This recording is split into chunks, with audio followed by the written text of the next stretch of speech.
ورحمۃ اللہ الحمد للہ والصلاۃ والسلام علی رسول اللہ اما بعد اعوذ باللہ من الشیطان الرجیم بسم اللہ الرحمن الرحیم. ٹھیک ہے، تو لاسٹ ٹائم ہم نے جو سوال دیکھا تھا کہ عبادت کیا ہے، اور ہم نے اس پہ کچھ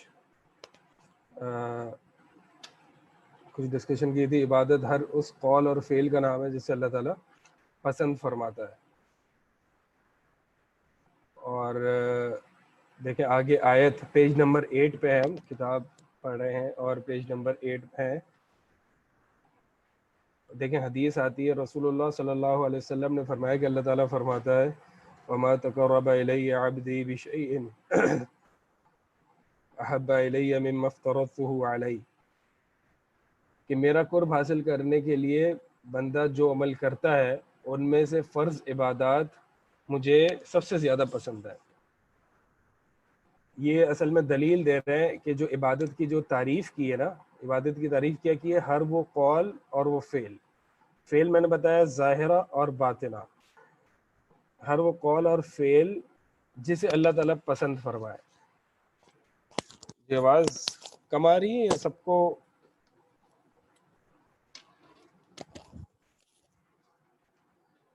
عبادت ہر اس قول یا فعل کا نام ہے جسے اللہ تعالیٰ پسند فرمائے. تو اللہ تعالیٰ جسے پسند فرمائے، یہ آپ نے جو عبادت میں تعریف، یہ جو آپ نے عبادت کی تعریف میں یہ شامل کیا ہے کہ اللہ تعالیٰ جس کو پسند فرمائے. اس کی کیا دلیل ہے جناب؟ تو اس کی دلیل کیا ہے؟ اس کی دلیل حدیث ہے جو میں نے ابھی پڑھی آپ کے سامنے، جو کتاب میں بھی موجود ہے. وَمَا تَقَرَّبَ إِلَيَّ عَبْدِي بِشَيْءٍ أَحَبَّ، یعنی میرا قرب حاصل کرنے کے لیے بندہ جو عمل کرتا ہے ان میں سے فرض عبادات مجھے سب سے زیادہ محبوب ہے. یعنی عبادات مجھے تمام کے تمام محبوب ہے اور پسندیدہ ہے، لیکن تمام عبادات میں سے سب سے زیادہ جو پسندیدہ عبادات ہے وہ فرض عبادات ہے. تو ہیرارکی جو ہے، لسٹ ایسے ہے کہ سب سے زیادہ ٹاپ پہ جو اللہ تعالیٰ کو پسند ہے وہ کون سی عبادات ہے؟ وہ فرض عبادات ہے. اس کے بعد نفلی عبادات، اور ڈپینڈ کرتا ہے کس طرح سے ہم نے اللہ کے نبی صلی اللہ علیہ وسلم نے اس کو، باقی دیگر احادیث کو ہم دیکھیں گے تو ہمیں پتہ چلے گا باقی اور کیا کیا لسٹ میں شامل ہیں، جیسے کہ اللہ تعالیٰ کا ذکر اور قرآن کی تلاوت اور دیگر عبادات. الغرض بتانا مقصد یہ ہے کہ عبادات ہوتی ہی وہ ہیں جو اللہ تعالیٰ کو پسند ہے. تو یہاں پہ جو حدیث میں ہے کہ فرض عبادات اللہ تعالیٰ کو سب سے زیادہ محبوب ہے، تو یہ تو ثابت ہو گیا اس سے ضمناً کہ عبادات وہ ہوتی ہیں جو اللہ تعالیٰ کو محبوب ہوتی ہیں، جو پسند ہوتی ہیں. البتہ ان عبادات میں سے ایسی عبادات جو کہ فرض ہیں وہ اللہ تعالیٰ کو سب سے زیادہ محبوب ہوتی ہے. رہی بات دوسرا، ہم نے ڈسکس کیا تھا کہ عبادت کے دو جز ہیں، عبادت کی تعریف کے دو جز ہیں. ایک تو وہ قول اور فعل ہو، دوسرا وہ اللہ کو پسند ہو. تو جو اللہ سیکنڈ جز جو ہے، سیکنڈ پارٹ ڈیفینیشن کا، کہ جو اللہ تعالیٰ کو پسند ہو، اس کی دلیل تو یہ حدیث تھی. عبادت ہر اس قول اور فعل کا نام ہے. یہ آپ نے ڈیفینیشن میں کہاں سے لائے؟ یہ دیکھیں اس کے بعد ہی آیت ہے قل ان صلاتی و نسکی و محیایا و مماتی للہ رب العالمین. کہہ دیجئے اے نبی صلی اللہ علیہ وسلم، بے شک میری نماز، میری قربانی، میرا جینا اور میرا مرنا خالص اللہ تعالیٰ رب العالمین کے لیے. تو یہ سارے اعمال ہیں نا، اعمال ہیں جو کہ اقوال اور افعال کو شمار کرتی ہیں. تو اعمال جو ہیں، اعمال میں قول اور فعل دونوں آتا ہے.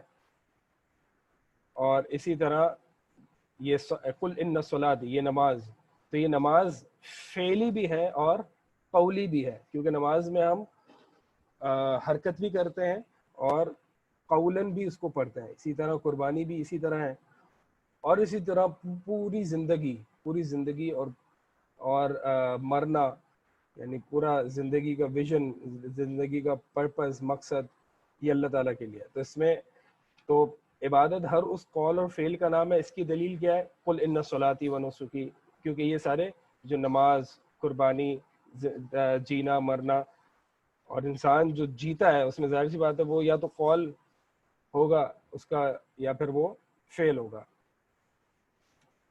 اور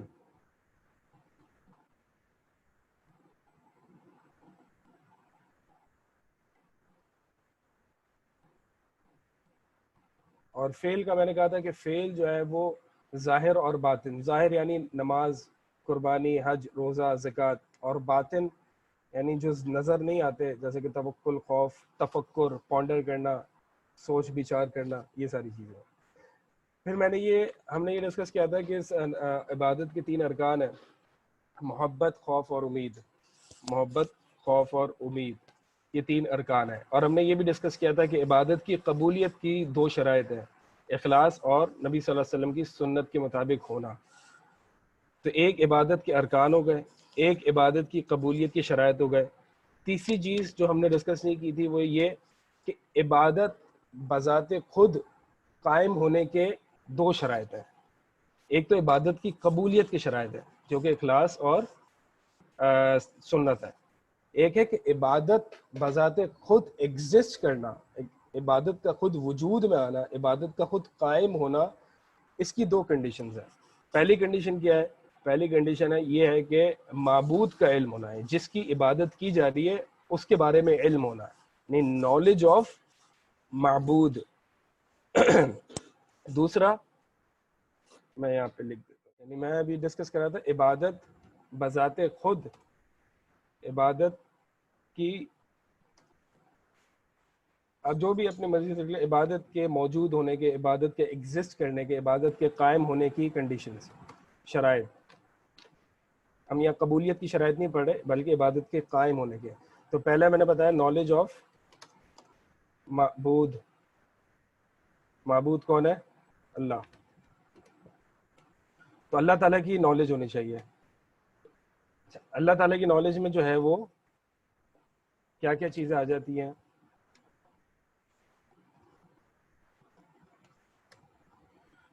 اللہ تعالیٰ کی نالج میں علم، اللہ کی ذات کا علم،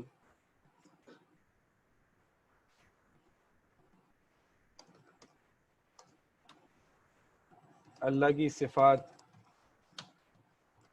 اللہ کے افعال،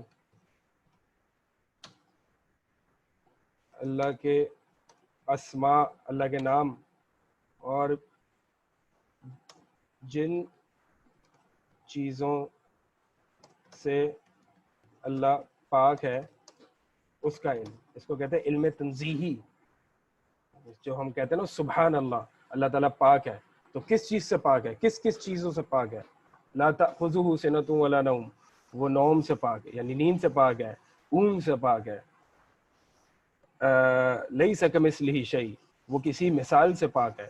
تو یہ سارا یہ علم، یہ بذات خود، ویسے یہ جن چیزوں سے اللہ پاک ہے، یہ بذات خود یہ والا علم جو ہے اللہ کی ذات پر ہی لوٹتا ہے، یعنی اللہ کی ذات کا جو علم ہے وہ کوئی ذات کی حقیقت اور ماہیت کا علم نہیں ہے۔ جیسے کہ ابن عباس رضی اللہ تعالیٰ عنہ فرماتا ہے تفکروا فی آلاء اللہ ولا فی ذات اللہ، کہ اللہ تعالیٰ کی اعلیٰ، اللہ تعالیٰ کی نعمت، اللہ تعالیٰ کے اسماء، اللہ تعالیٰ کی صفات پر غور و فکر کرو، اللہ تعالیٰ کی ذات پر غور و فکر نہ کرو، کیونکہ اللہ تعالیٰ کی ذات انسان کی عقل سے جو ہے وہ بالاتر ہے، انسان کی عقل اس کو کنسیو نہیں کر سکتی۔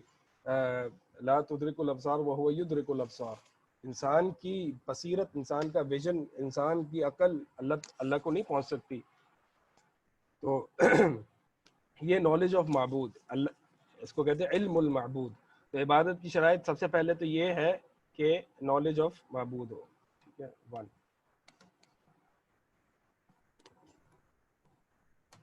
اور دوسری جو شرط ہے عبادت کی عبادت کے قائم ہونے کی، وہ ہے نالج آف ہز دین، اس کے دین کا علم ہو، عبادت کیسے کرنی ہے، کب کرنی ہے، کہاں کرنی ہے۔ ظاہری بات ہے جب یہ دونوں کنڈیشنز موجود نہیں ہوں گی تب تک عبادت قائم نہیں ہو سکتی۔ تو ہمیں پتہ ہونا چاہیے کہ ہم کس کی عبادت کر رہے ہیں، اور ہمیں پتہ ہونا چاہیے کہ عبادت کرنی کیسے ہے۔ تو یہ ہمیں دین بتائے گا، اور رسول اللہ صلی اللہ علیہ وسلم بتائیں گے کہ ہم نے اس کی اللہ تعالیٰ کی عبادت کیسے کرنی ہے۔ دین، نالج آف دین میں، دین کے علم میں 2 چیزیں آتی ہیں، دین الامری جس کو کہتے ہیں، امری یعنی commands and prohibitions,